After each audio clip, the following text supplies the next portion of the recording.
Munano gena kuduka? Namna nandaga. Namna nandaga samna. Ani? Samna nandaga. Kati pastor muleke. Tugenda mukola. Ate sabe. Mimi ate singati masandiza ticket. Atopika sente. Tugenda bakola wano. Anti wabudde kikulu. Ndasingenda bakwali gayagala ku percentage za ticket. Nkomero. Welcome to Shalom 256 is happening we tugamba. Kaswe kigambo it is happening ngomanya oli ku Shalom 256. Atana subscribinga please you're missing out a lot. Tuweka subscribe nyako yanga kitukola kikukolera nga kikunyumira utwegate ko mpola mpola. Ate gwa subscribinga munange notification bell giseko and you allow all the notifications to come to your phone or wherever you are watching from. Nze Shalom Hadadi Kawese yakanda bogusose first time seeing me wakafuna wifi wakafuna data mu Uganda zile naku zomwezi 26 March 2026 simanyi gwe joli zili sawa meka naku zomwezi zili meka abelu akuna Bane Frank Ntambi when balukeza professor nga digestinga mind provoking issues estambula mu nsi yonna mwamula akubya Irani ebikola ko murundi gumu nabikola emirundi ebiri ngolwe cheche abawate all abantu wenjagala okulaga continue wemba decide nzokola story I can do nabo akola abayimbi nga nsobola okuyimba if I want to. Yes, kati you're in America. I did Gossip Live. I did with MC Mayor. Then I left abazikola nga primarily bazikola bazikola then ate nenkomawo nenchima mirembe ensambya ne muteeka wali kama abavuddeko mu copyright nenteeka wali jo nabadde ku movie industry of VJs yagambye yali empanga who is the video translator, video narrator and all, everything nenteeka wali sports nkola ne musajja wange ono Duke Media State.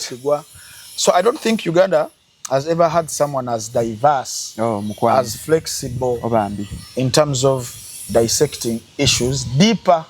Nga omusajja ono akutudde wano. Yes. Movie I'm not happy. I watched your interview. Then Kumuna 256. Yeah. I've seen a clip of Rama. Rama Omani. Yeah. Tariwa VJ Junior or TikToker. Yes. He was talking about the same thing. Nengeje akire same atavuze VJ Jingo. Yes, mwogezi wa film. Alaba ali mugere nalekana. Uya musambye. Anja the sola kunenya abantu balina reactions ku bintu. When you come up na wete come amzuwe. You expect reactions eza people abayinzo basoba nga Ntambi. People abajo kubeera abajo kwogera nga Rama. Waba kuvumya wakola because go ovuddeyo. Nawe mu bigambo byo mukwogera nawe wavuruze banno ne yavuruze banne. Ne yabalinyiridde. Ne Rama amuyisiza bo. Ne yalinyiridde bali. Kati wakigwe goyagala sebo banno bagambe mumuyise we muti mumuwembeje. Why did he say whatever he said? Because whatever he said had to provoke reactions. Mixed reactions. Is it analytical? Is it chi? Is it bweziti ngeza Rama? So let him face the music. Let him enjoy. Yabitandise. But me in my own opinion, as I said yesterday, nti abantu kyalina okuunderstandinga n'okutegeera kuba VJs. VJ si just a translating anti najja mu Luganda, ajja mu Luzungu, okuzza mu Luganda. No, VJ is also a performer. Naye abira performing. Ajongera mu filimu. Ebinnonogo. Ajinyonyolamu ebinnonogo. Ebiyitirivu. Nyera waliwo VJs abamu nga film ne webeera mbi ajja jirungi yobeere ng'ogiraba naye ng'ogirabye ku lwa VJ. Nga singa abadde ogirabidde eri teyali kunyumidde. So abasajja bakola research abamu ku movies ba junior wa bawuliyo nakuwa cultural contexts ez'enjawulo nakuwa deeper meanings ez'ebigambo naku deciphering metaphors mbawe ekitiibwa ky'amaanyi but also for VJ Jingo nalina audience ye yakwata gyasobola emutegeera yarongotani ezo bwezityo firimu nga tezibuza kirete bulungi. No, that is game azima singa if you watch my show the whole 1 hour I explained these things ningama to producers and directors and writers of the 80s or 90s the way they were writing and directing movies nga zirimo 1D one dimensional story one plot ukitegera zino zina layers nyingi storyline zanjawulo na metaphors mpitirivu mu film emu muyinza ba mulimu ba characters ngabana nenga bazako ne mabega nedda maaso ebitegeera ba writers bedda sibe balina bayanguyanga. It was more about simplicity. Azanyembwa nebaluma nembwa zirume ya breed bawambi omuwala twazinika mu komando najira nagenda nafuna nagenda namujjayo nga story eriemu ate nga ogiraba ne film gyegenda okubeera nga eggwera nga they are predictable. Yes, they be vijejing nti bazanguyiza abantu ate oseka naye ndimukubuulira artistically. That is art.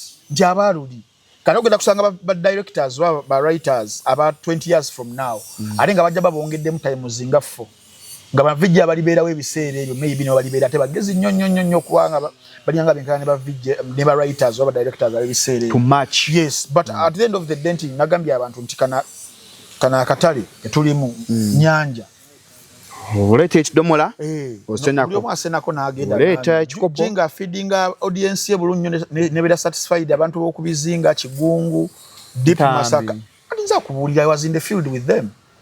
Lwaki jingo yaweza abakujiga ate bo si bantu nabo bantu obo yawula ate ntya but at the end of the day levels zibeerawo wasoma French Revolution, the social classes of people, the clergy, the band of peasants, everywhere you go. Even in Uganda we have classes. Tuli ba peasants, me and you. Wali ba elites, wali ba gaga. Classes togenda kubeera ngozi. Kati ba villages we ina class y'abantu byakwata. Village junior elites, village jingo peasants. Period. But you will find gemazima simanyi lwaki owuuna. Gega mazima. Ate nga kiba kirungi nnyo okumanya era ekisinga n'okusumbwa ba artists abamu butamanya whom are you communicating to, target audience yeriwa, what is your niche tebabimanya. Kati jingo knew and understood his niche era simanyi wano Easter weekend togenda mulako Kampala Kigungu bizinga byeyo nayingireyo munda eyo nga waliyo abantu abamulindiridde bali bati nakomawo with money Salongo definitely. And the end justifies the means. Junior no musange nenga asigadde no muffe. Ne VJ ICP ina abantu aba. Yes. We are not achogera achecho. VJ ICP omulaba agenda nakubazo mbalala, Fort Poto, Koima, Ishaka n'abanamiriza. Ne kati VJ Emmy. Buli omu kyenkugamba so sedi mu kugera bintu bino ntino nyanga abako gwenzikakkanya. But I'm trying to tell you that everyone kakkanya jingo wange. No. Everyone understands his niche. Everyone understands film jasobola n'obusobozi bwe. But that tenet tasobola video tasobola ate kenyini yakyogedde wala interview naga tasobola ajogerera nakama ezo film ez'okwemola atosomanya ofuna ebitabo atowandiika eno sibisobola aga kikomando expendables izo totagalira mwenyo yaffe eno yaffe eno webale togitagalira mu kikomando Swaziniga jinga ajja kutta akulekeyo mu mayuni amayina oluswahili sebo jingo okitegeera kana ba vijje uliyo vijje junior omulabo kakkanye oliwaka mind provoking and mind boggling movies zaleta na olutwa nogamba ate kano badde nka missing junior ayogerya whirlwind definitely nakolaga politics ali mu nsengeri bwakola mu yatukolera kana aka this series ne yaba Korea ere ya politics so yobanange njera chief of staff okitegeera nakola designated survivor okitegeera nakubuulira politics wameka nga wata presumed innocent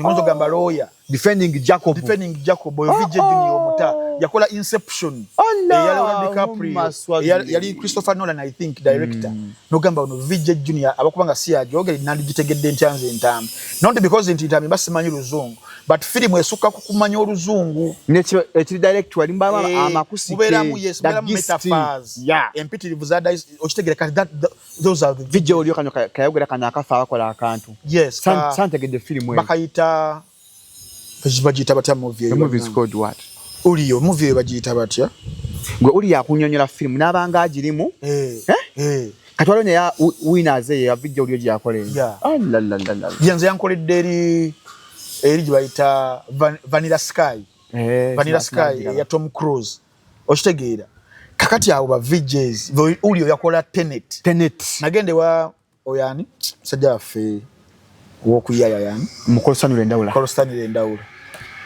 Ndawula nangamba ntambi nonya film ya Tenet nenje muteeramu awo netulaba film oba yali ya 2.5 hours nga tuli tuti naye abalaba bongo butono nga bafulumye bagenze nga tebagitegeera okitegeera so kyekyo nti buli VJ alina amaanyi ge wegali obusobozi we bali n'abantu abagala ekyo kyakola sagala simple movies simplicity nti sasi papa bigenze mukono kungufu oyo I can't watch that me but there are those who can watch that benyaga filmu za hola Awo Jingo abakulina. Njagala nnyo holo oyo. Jingo abakulina. Nene hola z'ennaku zonna ez'emabega zaawukana. Hola edda yali y'amaanyi. Hola yedda. Wetuddako Malaalo. Kiri Malaalo. Ne kati hola yalo no mulimu storyline empitirivu. N'okweka nga teweekanga. Kati kigayinza okubeera nga amaze emyezi 2 talina movie gy'afulumiza.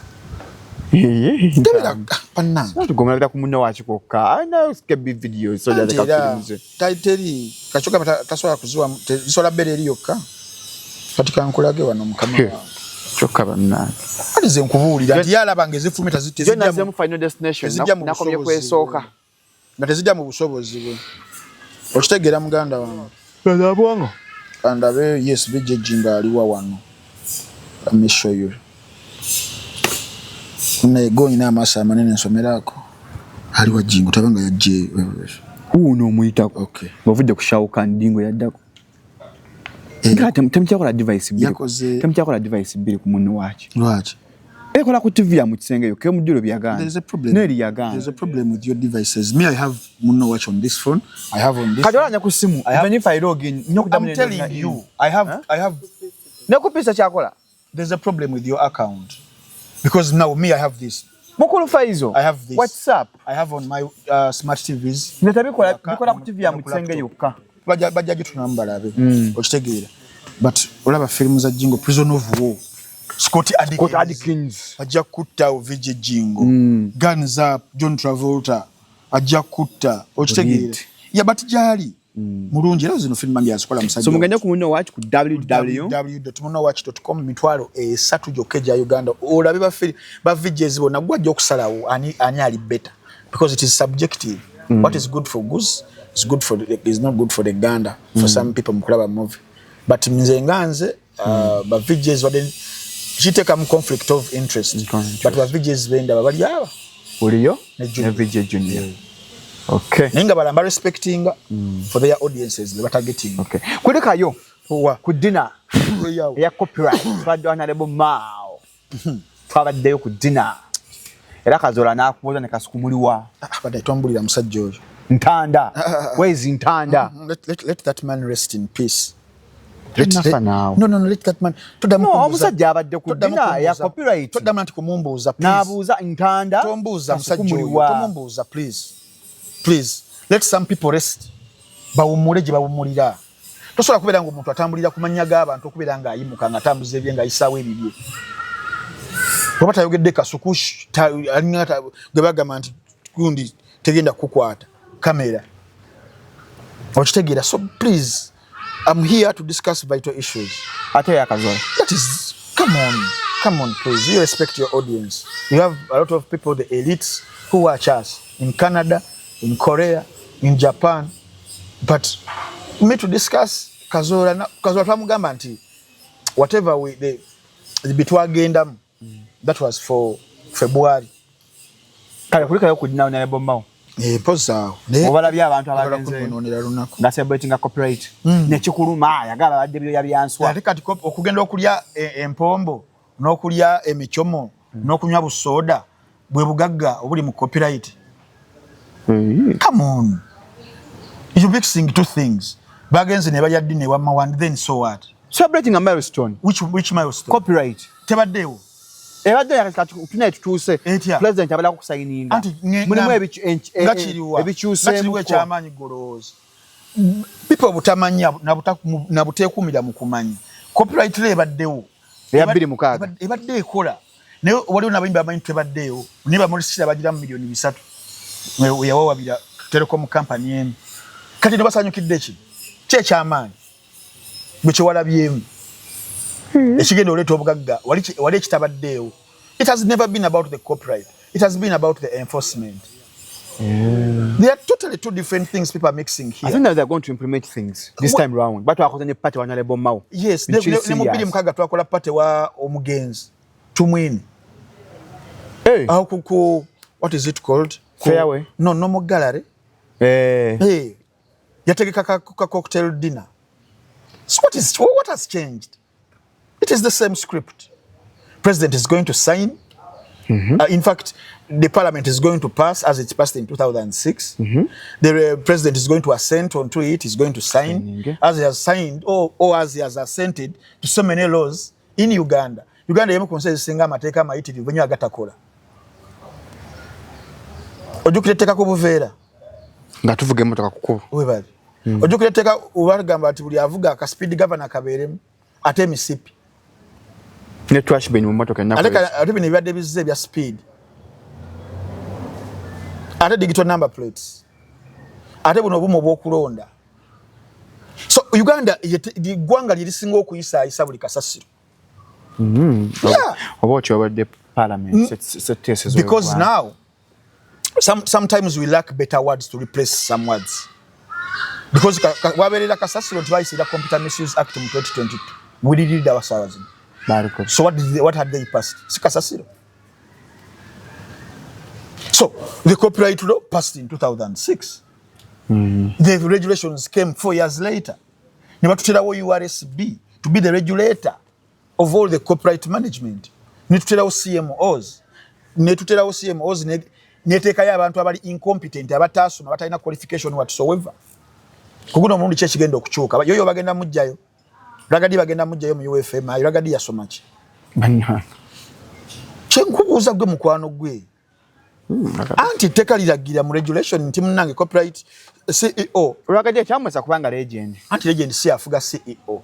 CEO bagamba the qualifications one you have to have knowledge in copyright law. Kitegeeza nga wasoma ku mateeka. You have to have knowledge in computer systems. You have to have knowledge in licensing. Those are business economics. Kati abo CEO bamwe ababiri babisoma. But we bali mu kuba endere. Because abeka bayina shokundere center nga mukaaga. Is it mukaaga? Abafe. Bakuba ndere. Abeka bayina yo show. Batwadde akantu. Nga twesimba. Bakuba jebbi ana oba akoze dda ana ogenda kwavu wala jebbi ogenda. Obwavu muyita. Obwavu buyita. So abeka band babayita mu jeng eka kundere center. Bajja kundere center ngena kuzomwezi 2 May. 2nd May milioni 3 table ya VIP. Alebadi mitwale 3 ordinary mitwale 5. Togera kwabeka band esinga mu nsi. Yonna bali dayibasi bakuba generals zonna bali live buli ku stage balina presence. Pages kutumide so mugene muberenga mubalaba. Simanyo bali yo band so singa abeka. Tewali band esinga abeka. Tubala abagenze ku ndere. Olwokuba nti Ragadi akuba endere ne yoyo tebasoma. Tebagwa mu qualifications eza the CEOs of the CMOs as per the regulations. The big problem Shalom's and the biggest problem we have in our country temwagala soma. Tambi mwono on YouTube. Nkuli bya mwono nya CMOs. Kitege chimala jabi kiba chimala tofe. Akufira ko bufizi. Afirawo. Kintu kinafwa. So kano kanina ka just kunywamu bunywi kulyamu ebyo. Webi kati gwa kale mawo ye minister wa constitutional affairs. And then what? The copyright law passed.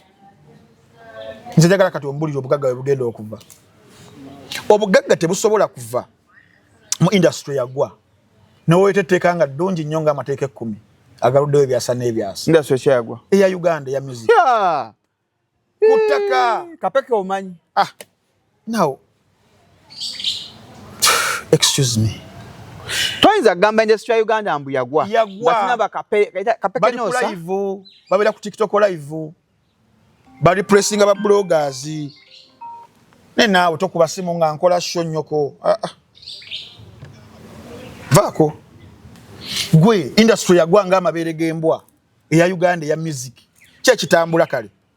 Kwene ndonge tambanga twakafana wano cross and rhyme tala yabi yabadde. Cross and rhyme ejja once in ndoze myundi ngebiri omwaka. And comedy store wanga wetegese abakati mulya shows endala.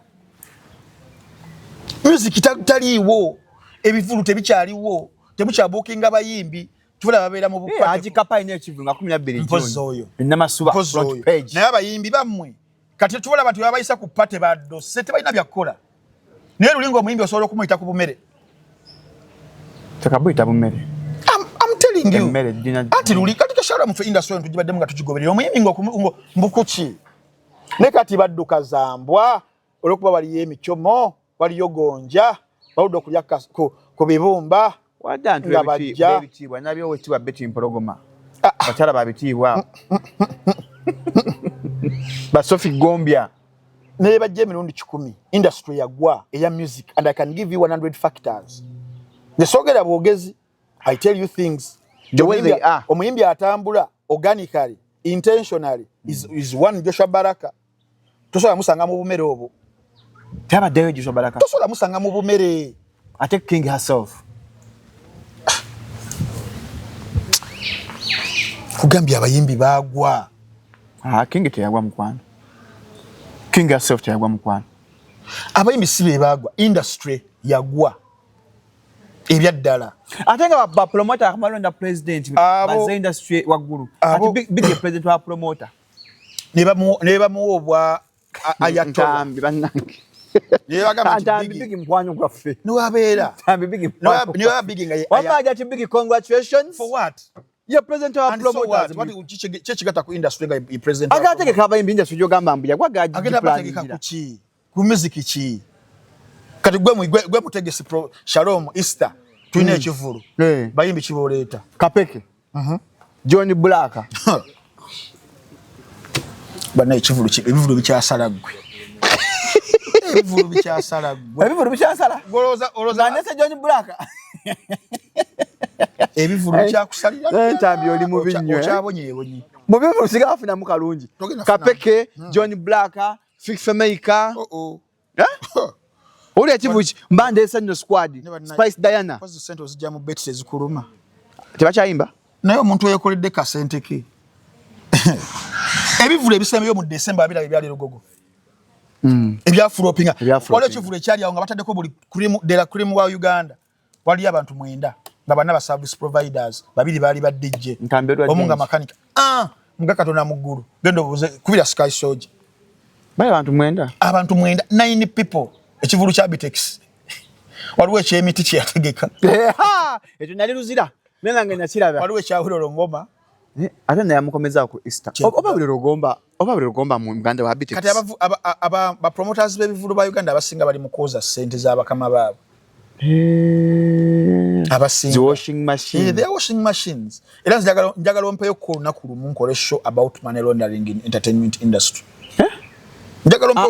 Ntambi ogamba mu industry yagwa njagala ngenda teeka battle Eddie Kenzo pass ngenda okuyola omusimbi olabe era ndeeta battle batejja nga tuleta ajikaziwe kapo 12 June front page namasuba ndeeta pass ne Eddie Kenzo ntambi nga gwanest buchango gamba industry yagwa those are the moments we live up for catalogue pass and Kenzo ola battles ezo ekikola battle abato okuberanga abajjo kwa yona kusala ya Epas ne Kenzo egera kusala flat oyinayo ko kumabanja obulamu wensi buwoma eruzira balina okuteekera akafaliso genda mabanja ngategese Epas ne Kenzo oyafuna de bisatu right because ebikola battles ezo abantu ne bajja it's organic beef nga yaddala not fabricated beef ya Kenzo ne Epas is organic yaddala Kenzo yazizaayo ki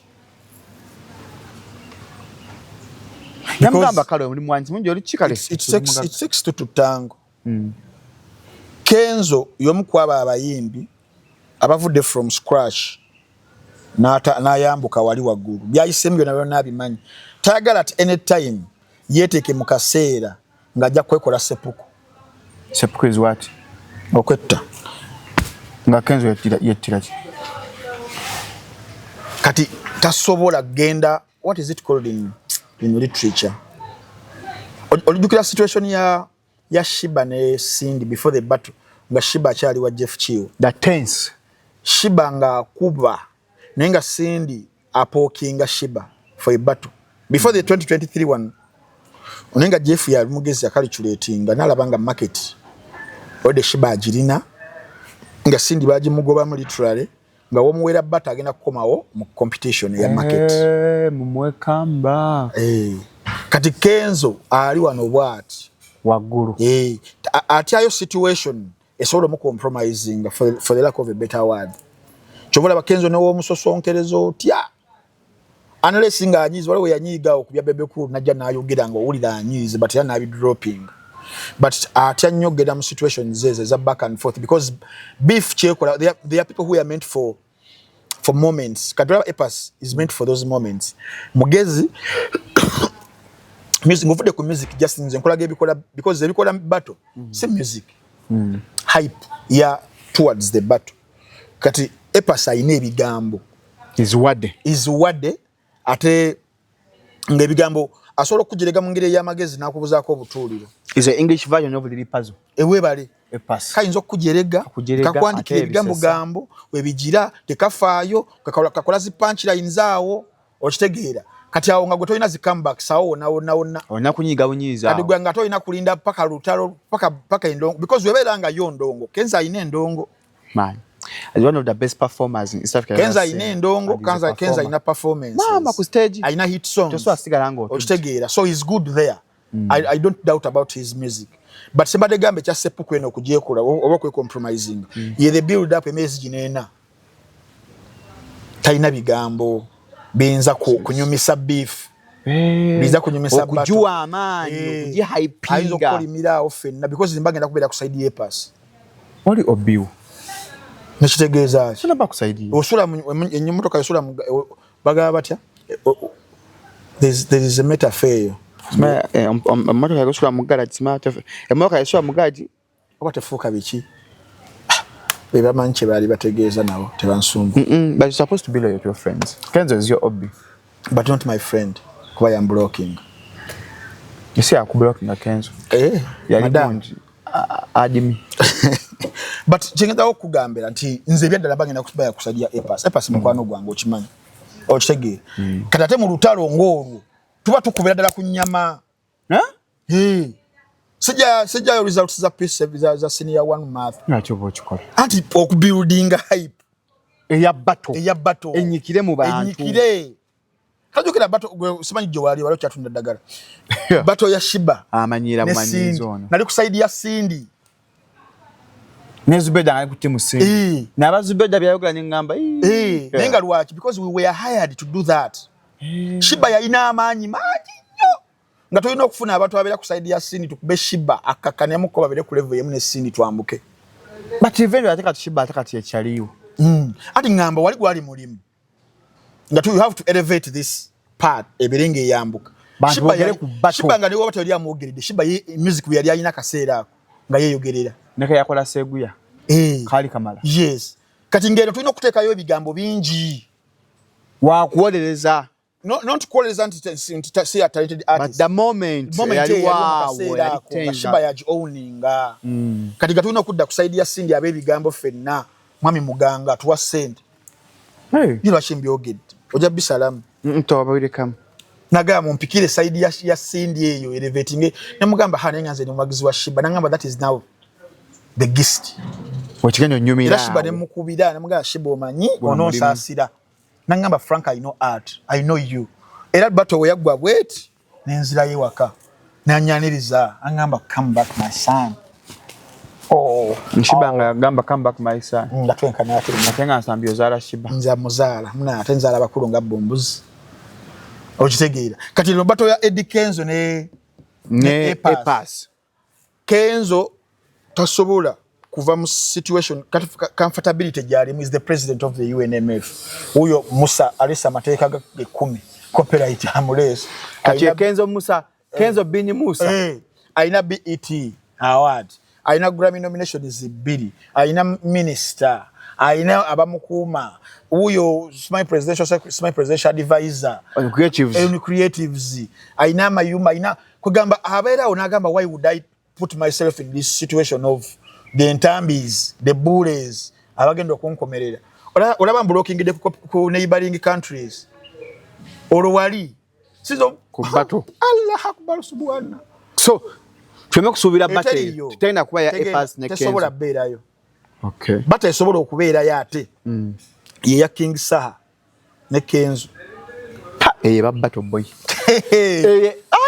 bona bayina endongo bona bayina hits naliwo akwogera ennyo waliwo akatandika bijja tunyumira ate waliwo akuba freestyle okufa obufi bijja tunyumira anzanya okugaana okuyimba nabwakuba freestyle King Saha yakutaawo kati King Saha ne Eddie Kenzo wenyumirira their music ntosobola kusanga nga Saha waba yali ku stage n'akuba n'aba Kenzo basanyuka ali ku stage n'akuba n'aba Saha basanyuka but for Epas ayina abawagizi be byinga byabamutegeera ba Ronnie n'abalonyi ku Epas ngafana okufa nzinga sibitegeera gundi adimijjo we webale nnyo nga bamanyi olupatwa lwayimba bikyebyo kati nga gobera just kustaringa nenga yo muwagizi wa akigira yes so tetugisuubira na mundi na so but je tunyo kusaka amaaso but ejo kola Eddie Kenzo ne King Saha bane bayamani if it ever happens ja tunyumira what did it happen yes it happen Bebe Cool Chameleon yo tejja kunyuma kuba teri organic bafuka ba mukwano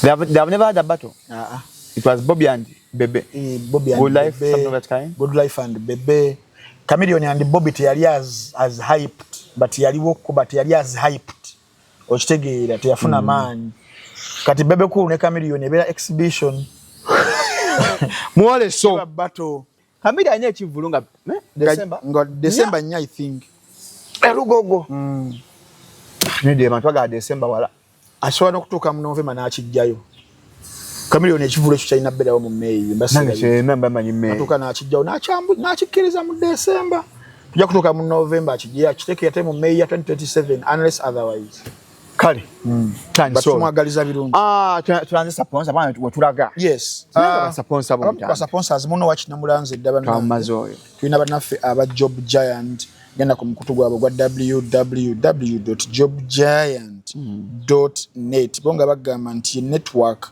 koyinza okugenda ku website eyo gwanoonya omulimu saako ayagala abakozi nobeera ng'ogenderako ddala ku mirimu of course egyenjawulo olunaku olwajjo nabadde ngamba waliwo kampani gye bayita eya Rescue for Hunger eyabadde yeetaga finance officer eyabadde yeetaga community health officer eyabadde yeetaga administrative officer mugendeeko okwo website yaffe mujja kugiraba ng'egyo sako of course n'emirala egyenjawulo ku bantu abalina professions ze baasoma Job Giant eno yazze kumalawo ekyo omwana asomye talina mulimu omulimu gw'olina si gwasomerera si gw'oyagala oli underpaid ojja n'obeera ng'ogezesa emikisa gyo Job Giant www.jobgiant.net era ebisinga ojja kubeera obiraba n'ennamba z'essimu of course kweziri butereevu zosobola okubeera ng'okuba ne babeera nga bakuyambako engeri y'okuuploadinga CV y'okugiwandiika n'ey'okubeera nti nebagirinkinga ne bagisinkinga mu bannaffe aba banoonya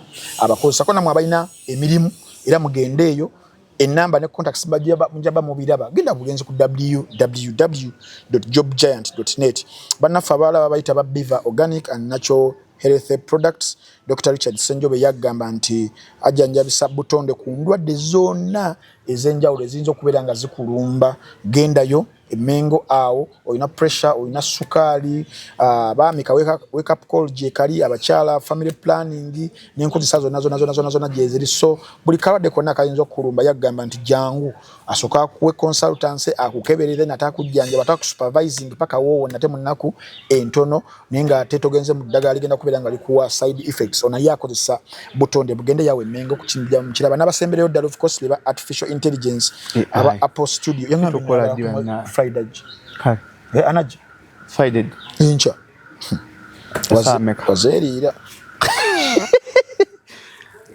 akere tumukola ku macha Apple Studios bakugamba artificial intelligence master classes zikyaliyo weziri butereevu nnyo kummwe abagala okubanga mweyongerako kukumanya kwammwe okwa tool artificial intelligence saba zino erimu kubanga efuga ensi ku buli mulimu gwonna saba zino gwolina kizibu nnyo kubanga olina omulimu ogutakozesa technology ogutakozesa computer kate obeera nga oli mu bya computer nga tomanyi AI engeri ya kumukozesa engeri ya kuyambamu engeri gy'oyinza okuba nga ekukolera ssente oyinza okubeera nga ogenda kutokera busa so gendayo mu bano bannaffe side zaawo ekawempe nga ku poliisi oba okubye ku namba ya 0772663018 bajja kuba bakuyambira ddala bagaba computer studies zabwereere ate nga basobola okukulumba yonna gy'oli nabeera nga bakuyambira eyo oba nawe kubanga obatuukirira amasomero mubeere nga abasajja bano mubatuukirira ngeri emu oba endala Frank Ntambi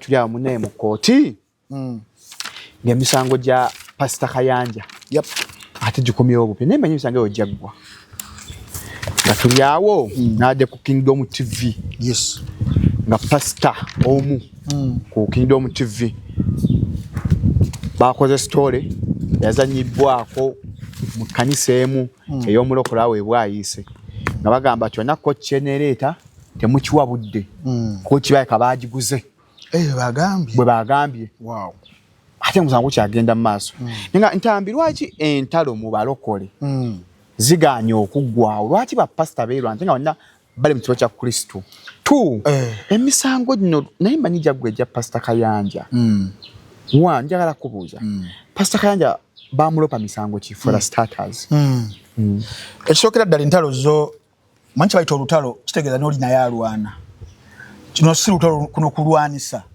bapasita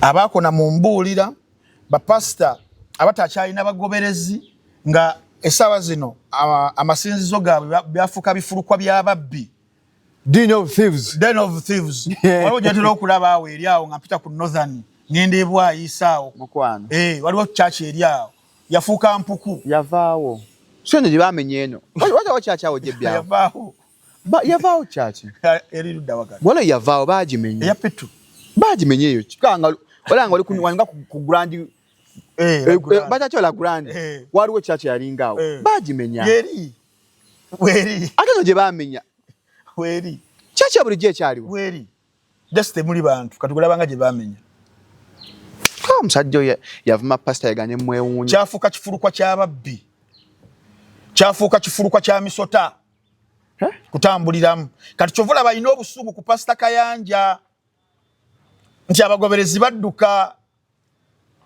nga byabuulira bya Ibrahim Afere tugende mpola nti ate abagoberezi okudduka obusungu lwaki atabusa ku Pasita Misery Loves Company ayagala buli omu adaage nga ddaagalwasi nga ddaagalwasirwanga kati omusajja abagoberezi mu kudduka abasajja mu kuseerera mu ddiini kubanga waliwo kye bayita divine backsliding ogedde ekigambo ekirungi okuseerera mu ddiini no backsliding abasumba abawasa abakazi asukka mu omu oli mulokole mbanye eddiini ekigambo backsliding kyaffe abalokole nga nkyali mulokole naye nga nagwa kati oyo pasita wa Pittu naye talina mukazi gu jasi ekyalina kya fire buli musumba mufere ye kuye kusinzira kuye yabalaba yasengejja yagamba pastor igagenze mu geyeni I know nenga ate ayira ne ku stories zo kuyingira mu komera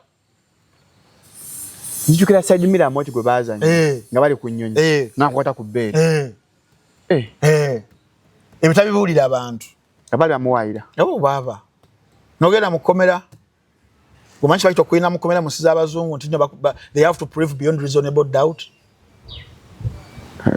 kati yaseerera mu ddiini kyovola bali very bitter ali very venomous kati agiramu waawo nti omu ku yusuyo gongambye muno yazanye ono pastor wa Pittu yazanye akatambi mu kyamanyize mbigoberera engeri endi omulokole nazanya akatambi nengamba ng'awakanya kooti system ya kooti tugenda kufunayo bwenkanya tugendagenda mu kya kooti ekyo ekisookera ddala ombuuzizza emisango gya Pasita Kayanja gyamuvunaana atandike Pasita Kayanja bamuvunaana misango kye gyegitagwa tukuze tugiwulira yes ekisooka nti tuyige okukola research ekisinza okubeera nga kitutta ffenna butwagala kukola research Daily Monitor yakoze publication ku lunaku olwa Monday and I believe Daily Monitor is the most bwe nabidde okutuma monitor obasobola okufunya ku monitor ne baba bakyamu linodde bugenzi banyagala monitor but I have the story here with me Monitor yakoze publication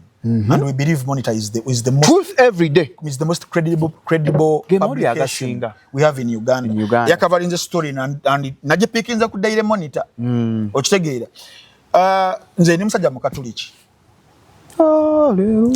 ni mu Katoliki I don't have any interest in any pastor whatsoever but then ndi wa mawulire ayagala okuwa abantu amazima ate wafunye mundu wa Archbishop wa Canterbury nga mukyala so I don't have any what sandifuddeyo ku pastor yenno oba biki ebigoyinga maaso oba beekubye oba beeroze oba bakoze batya I wouldn't really care we've had these wars but nkugambye nti okulwanagana kitegeeza ne side emu erwana ne kati kuno kulwanisa bapasita beerwanyisa bali mu kulwanisa pastor omu kulwanisa lwaki ku mulundi guno musango ogwo gwe nabadde ndaba mu Daily Monitor the narrative out there ti pastor bamuwawabira Ati kiri mawulire. Amalala Daily Monitor omusango gugenda maaso ogukwajja gwa state versus abavubuka omwenda.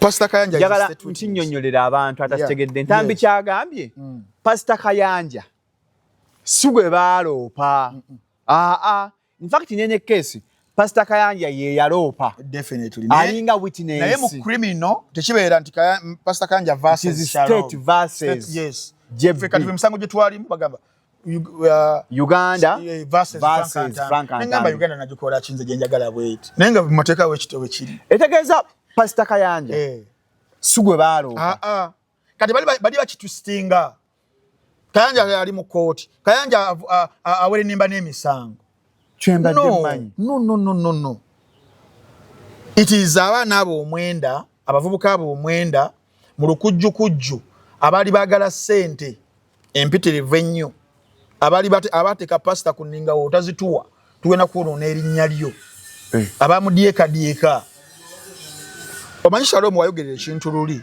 yali Sunday Nation gye twakola and I think abantu balina okukiborrowinga naddala balina reputable gundi ezo amanya something to protect definitely obutakkiriza mu blackmail ali mu Uganda kati Pastor Kayanja on this time around yagana okukkiriza mu blackmail nagamba let us go head zone kubanga luli ya paying off abantu bangi abamutiisatiisanga probably they might have happened compromises maybe I'm not even sure about that okitegeera but ku mulundi guno yagambye nedda obulimba bususse mu bukoledde ebbanga n'ebbanga it has to stop kati guno omusango genda setting up president ey'amaanyi egenda okutukwatiramu ne bana abali mu kusindika abaana bano tuyinza olengera omusumba Kabangali webale nnyo omusumba w'amaanyi webale ng'ali Kabangali nga bamututte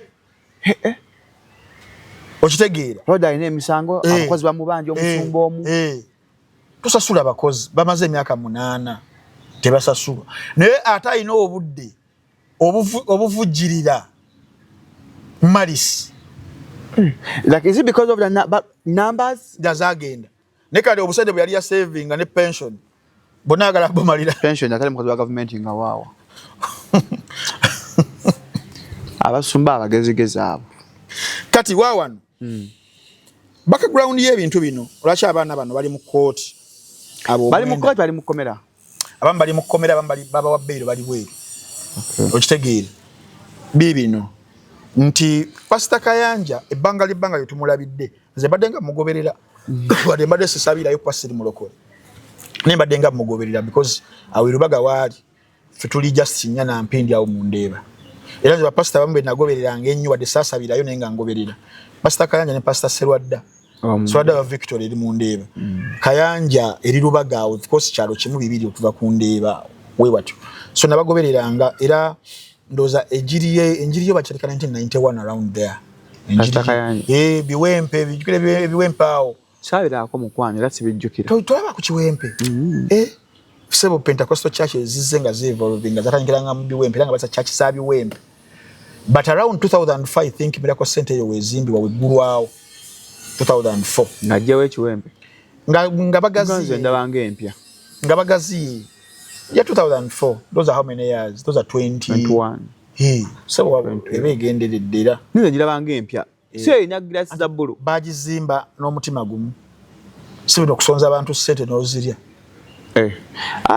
yage bannange tugakudda mu kisonda nake yakoze wadde landiro lya kubanja leta sente oweeyo mukama jiyonna abalokolera naye mususse basusse naye oli yazimba talina be yasonza okitegeera nazimba ekintu gunte tebakisonda Miracle Center tekiteriko wadde agamba nti wowai Pastor Kayanja yajezimbira wale uliddeko any contemplation about that church wale uliddeko tebagisonda bayamba okitegeera bayamba ne basecuwalinga ettaka ne bazimba ne towulirangako ene kino tukola bwoti zino nozibba zino nozizibika the man has been very transparent from day one. He has been highly accountable till now. Wala uliddeko ko ebizibu byonna ya Miracle Center nti bannange enjiri endiga zigambye zituba zikoze ziti but ono alina ebyokunyonyola bingi obola atuuka n'abavuma n'otunuulira enkuusiiri naye ne bajja amabizi you understand kitegeeza there is a problem, you're not transparent enough, you don't want to be held accountable. Naye kyaki erizimbibwa Hexagon? I don't care. You should, man. I'm a local. I don't and care. amount of people who contributed to that gun. Yeah, but then the element of backsliding we talked about, that even if it's built or not. Yes. Hadn't he backslid? Edoga likola ku pastor. Simanyi bya malogo. Aba pastor kikazi kya mulogo. Simanyi. Now, baden kwa background. Eyo musango. Eyo musango. Je guviira ddala. Kubanga abantu bo bali misled. Because olutalo lulimu kone information. Bakendeze ku music bana abali emabega. Luno olutalo lulimu kone ku information warfare. Waliwo pastor Wangambe yani linyaji. Chigaga. Pastor Chigaga. Owawa ne Mengo. Ainayo mukutu ogw'amawulire. Kata ina akawala akakola faceless news. Kote kateka mu face kafuna ekifaananyi nekakola voice over. Neka voice in. Nekalimba. Then TV ne airinga. Ne misleading chi. Nekalimba. Balimba. Kuba nze nabadde nkebera notice nga comparing nga ndaba obulimba obuti bugenda okubuulira ensi.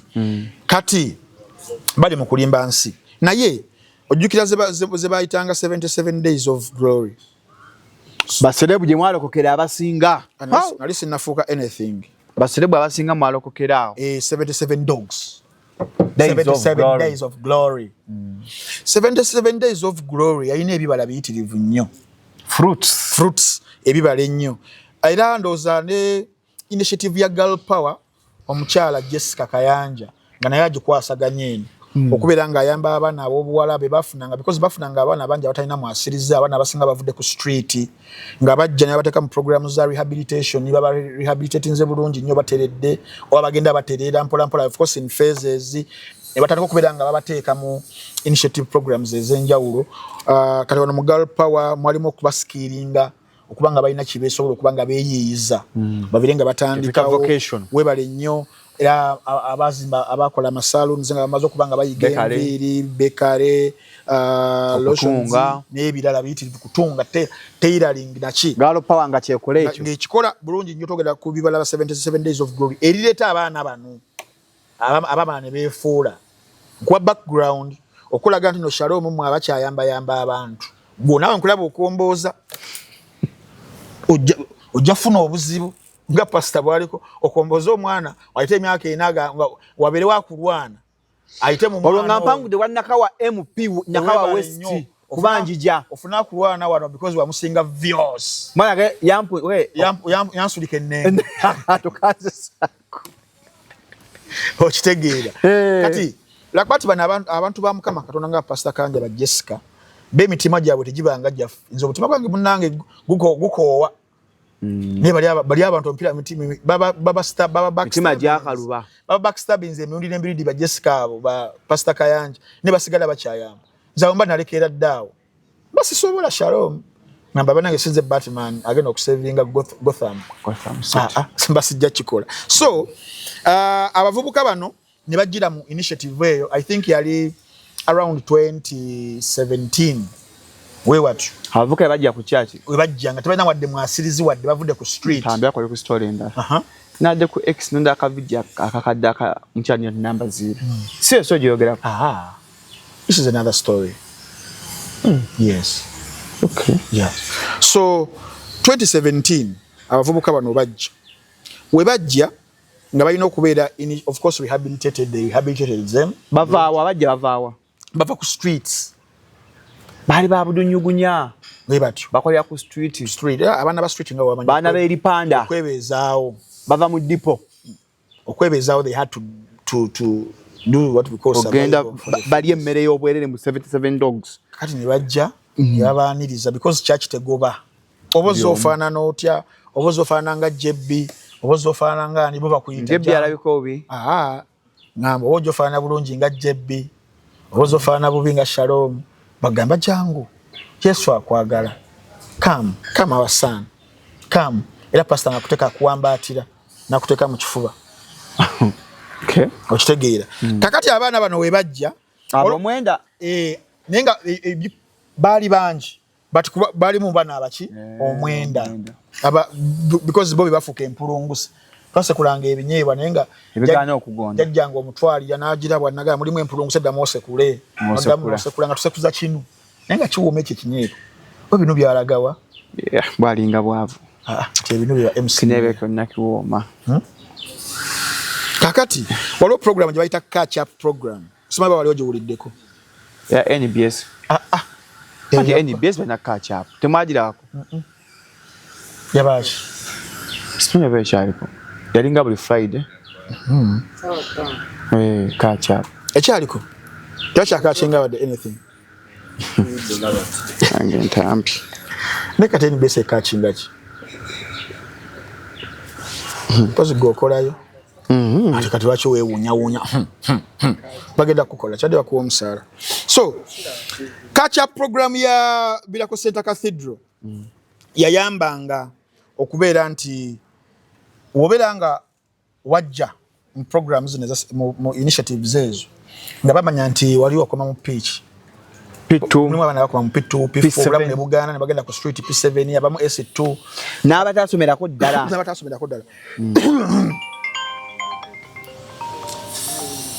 so kwatono omulagirire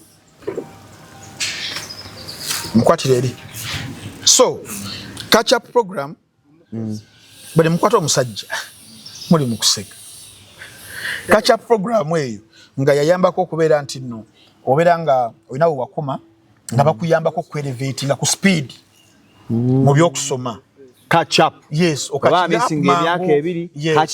catching up mangu nti nno obanga okoma mu P5 within myaka nga 5 osobola okubeera nga oli mu S4 S5 or S6 something like that you catch up ku time entono nga wala basaza no adult education tebakyasoma myaka jona gimalayo so okusoma P7 guno omwaka udako nosoma S4 udako nosoma S6 okitegeera kati muga balina that catch up program bana abana era catch up program eyo neberange yabaleetera ku yabazalira bimu kubibala ba lawyers ba engineers ba doctors waliwo ne chief magistrate gwe batugambyeko waliwo guy asabireyo gwe yangambyeko omanyi oli guy deo asabireyo deo mumanyi yangambye sebo magistrate we mulaba naye ngava mwezo catch up definitely bibala basagala kwogera linnyali okitegeera now bano omwenda abavubuka bone baba assessinga ne bagaana okugenda mu catch up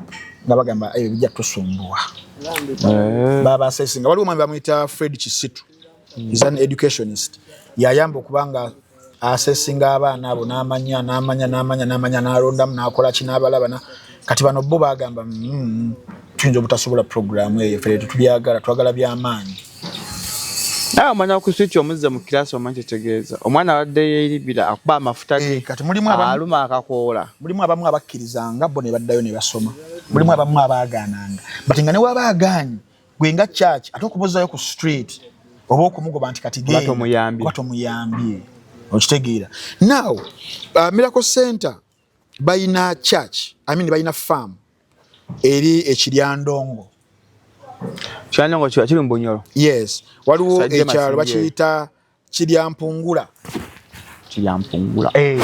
gundi eyo gyeri bagiyita Golden Meadow Farm bakwata abaana bano ne bagamba would you be comfortable okugenda okukola ku farm ne bagamba mwaludde nawo farm ya church yes ya Golden Meadow Meadow Farm definitely kakati in fact basoka na kwebuuzaako if you would be comfortable they give you options so ne basinkinga nabo ne batwala ku church ne batwala ku farm kubanga bakola emirimu gya farm nga ogimanyi waliyo okulima waliyo okulunda poultry biki webityo now kati nga omanya abaana bano of course mbeera nga muvudde ne ku street muganya ogenda mu programs nga ziri ez'okusoma ezizokubanga zibongerako oba wekutaba bakuyita batya kuwonga nnyo nakusaba nnyo emize kiri egya street kisibu okuggwamu okitegeera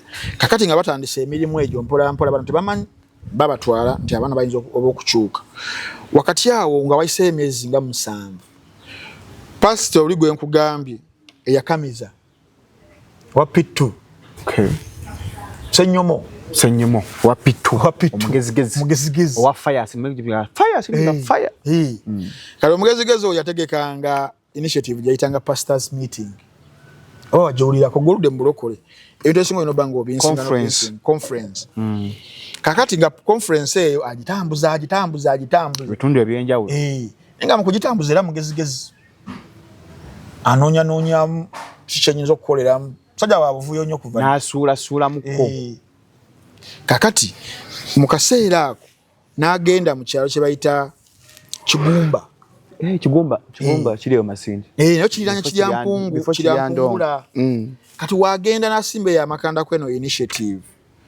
Of course eno farm ya pastor oba ya Miracle Center buli omu agimanyi. Kitegeeza nti kyali kigenderere okugenda okuteekayo conference awo mu kyalo ekiriraanye farm y'oli weeri atandika okwencroachinga oba atandika okugenda in contact with abamu ku workers with ekigendererwa ekyenjawulo ekya defection induction. Naga bajja ku mirimu. Nedda. Nayagala batekemu ebirowoozo. Abantu babayita defection inducers.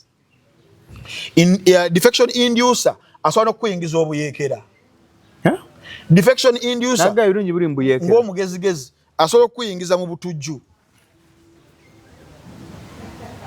Kakati agetinga in contact n'abato abakola kufa bamuyambe okusetolinga scores ze n'omusumba.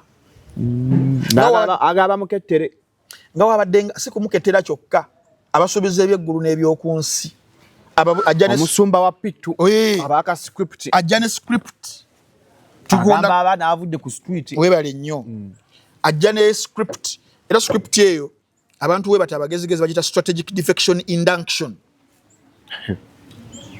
Abafi mugezi ate mugezigezi omusajja oyo okitegeera kakati in fact obo osoma ku bitabo ebisinga ebya strategic fighting what you interpersonal influence operation him back on it mu politics wano bakita subversive influence operation naye muntu kumuteeka mu kirowoozo ave ku mukama wajja kukolera okumubbayo gy'abantu webale nnyo okumubbayo ajja kulwana sina kukolera bukolezi kulwanira lutalo against your own boss. Ekyo kyo bayita induction oba defection induction.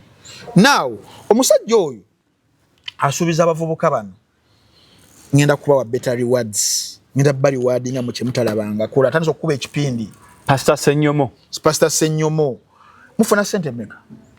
2 mbawadde nkaaga libakutte buli week libakutte sirya na mwezi atayogera asabuliza libakutte nganga alikutte wadde mmeka omwana adafu n'abiri amutadde nka ku nkaaga kusuubiza se kumuwa kukiriza kino byali bya ssuubi abakutte taba na sente naye alina ebirowoozo akuteekamu ebirowoozo atayinza okuba zino zaateekamu wano nga abakozi babaja emyaka 2 now musula mutya atusula ku faamu sula kafalisaawo wansi inchi meka inchi 2 mukage kutte nawe gwenawe kutte nga makingaawo okitegeere omusumba mulyaki ku breakfast amata gotuganywa goyega bafaaga kama weegali mulirako ki emmere beesuzeewo emigati bakutte buli lunaku kabulubani kabakola bubi anedda gundi ewaswa kino kyawedde awo naatiikingawo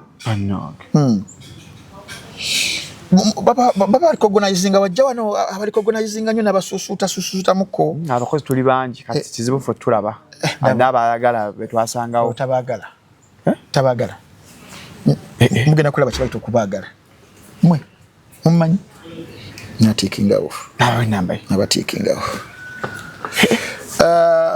nakinyagala okukola kinyagala munyambiko munkolere ku musajja ono musajja mubi nnyo musumba kiriwa munakinkolera temutya kikulu mutya kikye mutya komera kiwete omanyi taata wange yani ndi mutabani wa Museveni bala yakutta teragenda kukwatako naye bakutte nina baloya olowudde ku baloya nina baloya because my God yes is a strong God Kyekigenda bakwatako temutya okitegedde kakati tulina ekitugatta tulina omulabo omu abayisa bulijjo nanyo si mulabe waffe Musumba ffe tuli bakozi mulina kyemutalaba omuntu abeera nga abaagala nnyo singa muli mufuna miliyoni nga 3 mesere zaafuna eri ku kyaki oh my god yeah ndowooza waswa beera ng'obakwasaganya kwasa yaliwa bodyguard we yali yomu yakube bakwata ali mu musango guno ngenda okunyumiza leeta pastor tana bodyguard ate nga engabo za pastor zirika katonda wa pastor nkutidde now n'abassaako mu kyetuyita psychological leverage ey'amaanyi ndi abalaga understanding their grievances their pain yes ndasobola okuzikompasatinga zona nabeera kati omwana nga bambi yava ku street abadde akuba amafuta anywa mijaji akuba ali n'abasuubiza nti weba munkoledde bino ne mujja ku side ero olekuta ku miliyoni 10 olumu nedda Musumba omulundi ogumu nedda Musumba kojja ffe obwavu ezo ntono nina kuwa n'abiri be nga abavyo yambadde gono mwese pato empya sente zirandiwadde nga abakozi ba radio yaziwanga baana yazibasuubiza owe pastor wa pichi pastor wa pitu kakati ekisinga okwewunyisa pastor notino mugezigeza ate yewakana naye kati nobeera nga owulire nyini nga wakana boto yagamba nogamba abaana bano sibamanyi sibalabanga nakonze bampaye wakasookya nti abalabi video waliwo videos epas soko pozinge katono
arrested for trespass.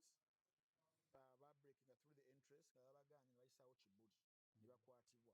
Jukira mu kaseera ako twali tuli mu COVID-19 yes kati nga bamaze n'okubreakinga amateeka ga COVID bakwatibwa. Olaba omusango gye gutandikira eyo. Oba bakwatibwa awo because kyakyawe eri Lubaga batwalibwa ku Ludi Kampala ku poliisi. Oba batwalibwa ku Ludi Kampala ku poliisi ne bagamba bannange nedda ife ekibadde kituleese in fact katugulewo n'omusango biri tubiveeko ebyokubanja katugulewo omusango omusumba yatukabasanya bavudde ku kyokubanja ssente zaabwe eza faamu alaga omusumba yatukozesa ate ekibadde kitututte ku church kubanja ssente zaffe ze yatusuubiza nga maze tukolako ebikolwa ebyo abaana bwe bakolaki bwe bakleiminga naye ne beerabira abanesala mu kusomesa abantu mpazi bano baali bapittu abo n'okusoma tebaasoma because anyone aba akwatiddwa oba abakakasa omukwano ogw'engeri gonna baba bagenda ku subjectinga for forensic medical examination okitegeera babeere nga bakutwala babeere nga bakukebera kakati oba baakulya ebbina poliisi bwe yawulira ekigambo ekyo allegation eyo butereevu ne basindikirawo wa police surgeon abalongoose police surgeon yabeera akebera kubakolako examination okukola exam report okitegeera ne batwalibwa ne beekebejjibwa buli kimu process yonna nga balina okubeera nga bagikola ne bivaayo nga they were never ever touched. Abaana bagamba mpasi kangi abakozesa yes lipooti ya poliisi yabakebera neeraga tebakozesebwangako kati ekyo bwe bakizuula ne church eno nayo negamba you know what katukole counter sue church nayo negenda mu mbuga z'amateeka obwonoonera erinnya weebale nnyo ne bakola counter sue okitegeera now we bakola counter sue gwegwo omusango because kati guli gwali guluzinze eki meaning and credibility nga tegusobola gwagufudde chain of evidence definitely guba tegukyakola mwalimu obulimba bawaayira omusumba DPP because now obaddeko mu musango gya criminal DPP yatunulamu n'alaba kati why would he continue with a case eyo nga medical exam report eyaga kirala testanding chain of evidence yes kati nawe counter sue eno gy'oli mukubera ng'okola ki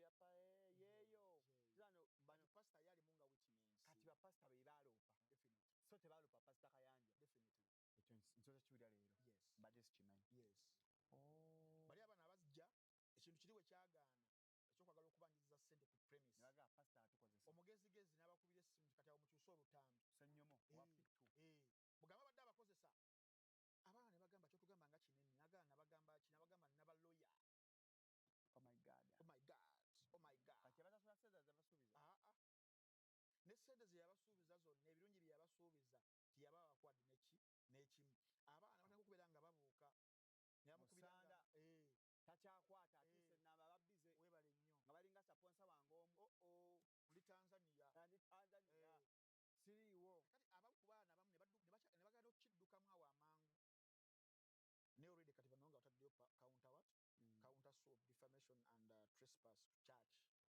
gwe musango guno gwoli mu kubeera ng'okola ki ng'olaba so pastor naggulawo omusango ne bakola investigation kubanga wali muguno gwonna nga bwenkubuulidde tuli mu defamatory ne character assassination bagenze mu forensic hospital babakebedde tewali kiriyo now bakizudde they were never sodomized ne bakizuula they were found all salaries like bali banoonyereza nga n'emisaala gyonna baali bagisasula in full forensic nga naye ekoze eki ekoleddwa kubamu ku baana bano kuliko bayita Regan Sentongo that is the crime that is the main that is the main one eyali abakulira akabonda ako kuliko omulala bamuyita Khalifa si aganaga bambi nedda kuliko omulala bamuyita Peter Serugo kakati ate bagenda okutuuka awo nga waliyo ate emisango emirala gye baali baakola ekiryandongo era case file yino nagifunye ewa Code Kampala eri CRB 169 out of 2020 aggravated assault with a gun. Nga babisa mundu. Yes. Baji. Nga bagukola. Lwate bateka mukomera. Bali mukomera abo. Uliriza. Era omusango ne gugenda mu kooti bali badduka of course ne bamala ne babakwatira te ku ekyo. Okitegeera. Bamaliriza nga balina okufeesinga justice batwalibwa mu kooti obujulizi bonna buvuddeyo ne babafindinga nga bali guilty ne babasentesinga emyaka 7 n'etaano respectively. Okitegeera. Waliwo abaali babalumiriza 14 kwegya emisango. Bana abagezigezi. Naye jjukira era nga bakyaliko ne guno. Kyobalaba nti abamu bavayo mu kkomera eri ne babaleeta ku guno. Naye nga guli gwo gwaba basingisa. Dda already. Okitegeera. Now, okugyawo all the doubts.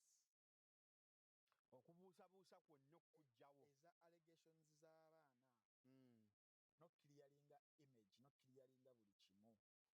Bagenda mu phase ey'okubiri ey'okunoonyereza essimu. Kubanga mu guno ogw'abano ogwa defamation n'ogwa trespass bo bakyesiba ku kimu in their defense. Kitwali tuze kunona ssente ezatusuubizibwa nga batukozesa. Okategedde. Kati mu kyo nga balina okukwata essimu eya pastor okugitwala mu ki? Essimu ya Pastor Kayanja? Yes. Baagimuggyako? Yes. Etwalibwe mu forensic. Bagikebere. Netwalibwa mu forensic. Ngaye bakola eyiyo. Ngaye bakola eyange. Oyizo simanyi bazitwala. Ne bagenda ne bakebera essimu. Kati bakebera essimu. Omweyo session gibalabye ya Mandi. Waliwo gayi bamuyita Enoch Kanene. Enoch Kanene ono he has been a forensic analyst. Naye nga alina diploma mu forensic analysis. Kati the twist of the events wezijjira. Enoch eyakwata oba eyali afunye obuvunaanyizibwa bw'okukebera essimu ya pastor ajja akomyewo report agiwe prosecution oba agiwe court. Bano saidi y'omugezigezi Pastor Ssenyomo asindika musajja we Wasu. Lawyer atenga bodyguard. Amugambe you know what? Musajja ofuna engeri gy'oyogeramuko naye atukolere kitwagala. Atuyambe mukaawo. Era Wasu omugezigezi n'agenda representing himself mu maaso ga Enoch nga lawyer mu Ojamba and Ojambo. Kikizwe ekyo mateeka kyakola. Anti wali kyayita abeera watchman. Abeerawo. Abeerawo okusaidia interest y'ono. Okitegeera nga wali ku musango gwa Louis Wright nti Ebo yabeeranga okusaidia Zuena. Kulwa Zuena. Nga wali ku musango gwange bajifu basindikanga Gayi wamulabanga Gayi omweru. Yali mweru yali kyawo. Yantekako embeera yali amaanyi nnyo. Naye nga abakingira on behalf of the complainants. Kanooli naye alimba. Okitegeera n'alimba omusajja bakolaganire wamu. Naye nga te mu standards ne mu mateeka olina kwakitinga independently. Gwe forensic analyst obutabeerawo bias n'emu. Kati obujulizi bwagenze okuvaayo nga beekubiranga amasimu agali frequent bamiitinganga physically. Kati era ne report ya Enoch egenda okuvaayo ng'erimu ebituli bingi. Okitegeera eri biased. Messages ezimu tebaziteekamu bazimisinga, pages teziri in order. Okitegeera kati awo wabeerawo tampering of chain of custody. Okitegeera naye era still Enoch anaavaayo n'agamba twakebedde naye temwabadde kintu kirinkinga. Twabaddemu any pornographic element yava ku ssimu ya Kayanja kugenda ku ssimu ya Enoch. Si Enoch yani ya Regan. Naye nga mu kyo lwaki yali akola bino okuteekateeka okukwata mu chain of what? Custody. Chain of custody. Okusobozesa bagambe nti nno Kayanja yabadde asasudde ani? Enoch. Abeere nga tampalinga obujulizi n'olusonga eyo tubugobe. Tebaali baagala. Gasalimenti ajogedde mbu tebwalimu naye nga because chain of custody agitampalinze. Bubeere nga naye kirungi nti obuvunaanyizibwa ne babuddiza senior asinga ku ono. In fact oba alinamu na masters in forensic analysis. Najja n'akola report ku kyekimu essimu messages nga bwe zirina okubeera n'abyalininga bulungi biki anakomyawo report ng'agamba tewabaddewo tampered. Yes, tewabaddewo ene pornographic material okuva ku ssimu ya pastor ogenda ku film. Na video ze batambuza mbu pastor nga mbu yali pastor yaliye aliwa bebe bagana bebaka ipoti yalaga mtu yali pastor anti obwali bu videos bwali babujja ku websites ezimu za pornography ngabe bali bakoze liru puzzle kano kagali ke South Africa kali evidence ikeko nagamba mbu liri puzzle kati n'abaana bagenda ku mutimbagano gyengiro okubeerako content oyo ne bajjayo naye kati jjukira ogenda mu forensic analysis basobola okukubuulira evidiyo eno source gyevudde n'engeri gyebadde ng'ejjeekola ki ng'etambula ekyokubiri era nategeezeddwako waliwo omukwano gwange sagala mwogera wano mu kwegaana abaana bano Pastor Ssenyomo nti tabamanyi waliwo kye bakola era mu forensic ne bagenda ku kye bayita matrix ez'essimu ne bakebera ze bayita ze CDRs that is the call detail records ne bagenda ku sender receiver information ne bagenda ku I think location data ne balaba GPS coordinates ne balaba cell tower connections ne balaba wifi logins okitegeera ne balaba device identifiers ez'enjawulo nga app usage logs nti apps kizo babadde okozesa was opening deruddawa mu kaseera ki banga ki ne bagenda ku systems logo simu abadde ogijjako mu kaseera ki abadde ogizako mu kaseera ki ekyo mu forensic bakiyita mobile device telemetry data okubanga bamukebera ne subscriber and device level metadata byonna bigenda okulinkinga webit ku simu z'abana abaana abali mu kaguloli byali yeegaana Pastor Ssenyomo nga bilinkinga wo kwa Pastor Ssenyomo Pastor Ssenyomo yali mabega w'abana abaana definitely lwaki abalwana musumba kayanja nabikubuulidde ng'ogyeko namba kiki superiority wabeerawo superiority wabeerawo political influence because takyagirina wabeerawo abagoberezi wabeerawo kuluzinga ekimu eky'ekkumi wabeerawo ensonga olumu ez'amaka timunange mukazi wange ate weyanoba ate bano bamubudamya ensonyi n'ozifuula obusungu mu kaseera kali wasibwa mu America mu lukabasanya nga pedophile okitegeera kati pastor wa Pittu n'abeera nga kino ekintu akola ki akirimu oba okitegeera so mu mateeka nono omwana Reagan yennyini chief suspect musango ogwo mu statements ze yawandiika yalimba amannya n'alimba emyaka n'alimba n'okusoma kyova laba nti kooti wano mu sitting eno eyawedde singa badde ogoberera yalagidde nira eproducing identity y'omwana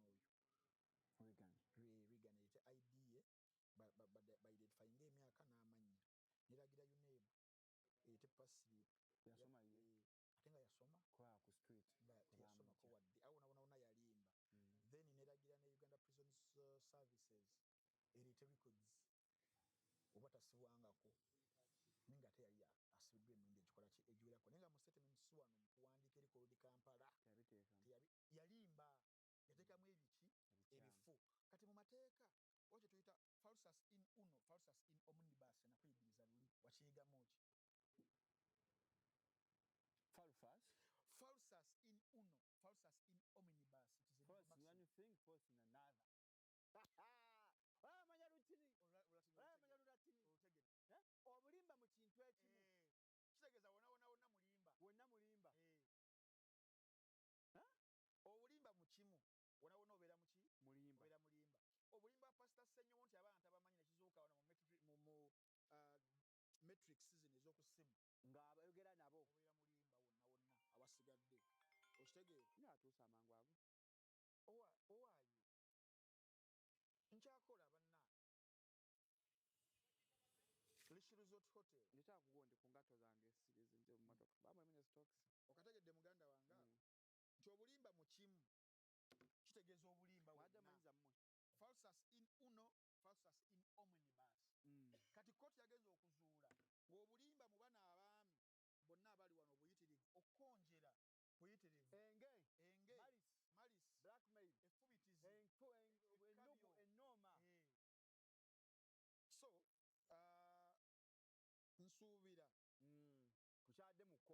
ennugu ennooma so nsuubira kukyabadde mu kooti olaba kintambi omusumba Kayanja ekyabadde mu kooti kyobalaba nti omusumba gw'ogambye wa Pittu yatuuse eri n'agamba nti kooti baagiguze nakyewuunyiza kooti baagiguze ogamba ye bukimu aga kibeere mu feva ki balenze nfunye interest musango guno njala tugende baddamu gye tutuula mulowooza nga musanvu tukole story yes naye nga tuli ku ground tebatukwate bakkiriza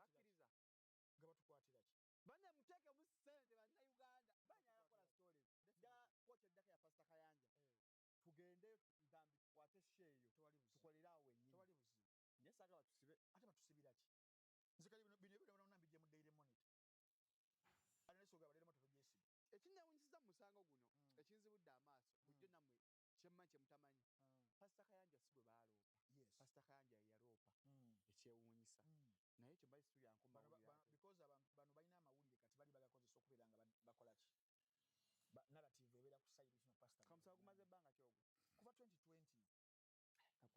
kuva 2020 takwadda those are how many years tugenda mu 6 years bannayuganda mbasuubiza mu April tugagenda ku kooti naawe nze wendi njala tukole story eyo nze story nga bali mu kooti ya Mengo baliyo ndoza tugendeyo ntambi tukole story eyo naye entalo zino ezaba pastor nyoza entalo zivudde dda ntambi senga olaba abantu abasinga one bw'otunuulira pastor ow'Emmengo pastor Kigaga nanyako okunsiba nje ku bbeiro these are pastors abakulira mu kisa nga byebavumiriranga ebisinga babikoze njagala otunuulire in my own perspective nga nze omusiru kuba nagenda kita sirina magezi most of these pastors ntambi Bible tekkiriza divorce ewakanya divorce in this case among the pastors bonna abagamba pastor Kayanja byenda byo mu Daily Monitor abalwanyisa mulimu pastor Senyomo otadivorcinganga yali okuzula ba prophet pastor Kigaga tadivorcinganga naye nga ate case ya pedophile weere simanyi pastor Kigaga yagoba omukazi nga mutaddeko bamusanga ne chapati nagoba omukazi n'agamba omukazi mbu musezi ng'omukazi biki abijjukira ebyo ono pastor omulala onyo wa Hexagon tadivorcinganga mu mateeka naye nga afuna omukazi omulala bye baavumiriranga I think abasumba tuba nga twagala ate pastor afuwa oluwa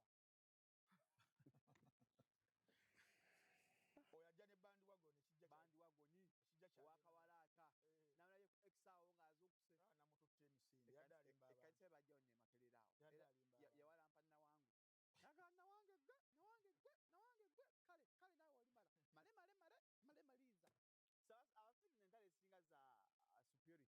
nakulagako ani asinga naye kyenjagala bannayuganda guno musango ddala guzuukuse mba njagala mugutegeere era mbasuubiza nga simanyi bakise 7 April tugagenda ku kooti tugoberere ensonga tujja kukyaza abantu era senga nsobola ofuna chance nefuna interview ne Mami Jessica Kayanja naye asobola okugimpa Mami Jessica tatuukikako mumugambe jabisala kano akantu mugambe Mami Jessica Kayanja mpeyo interview her story matters Mami Jessica tukoma kwera mu nnyimba ewaffe wagamba unyako oluganda tukoma kwera mu nnyimba kati mugamba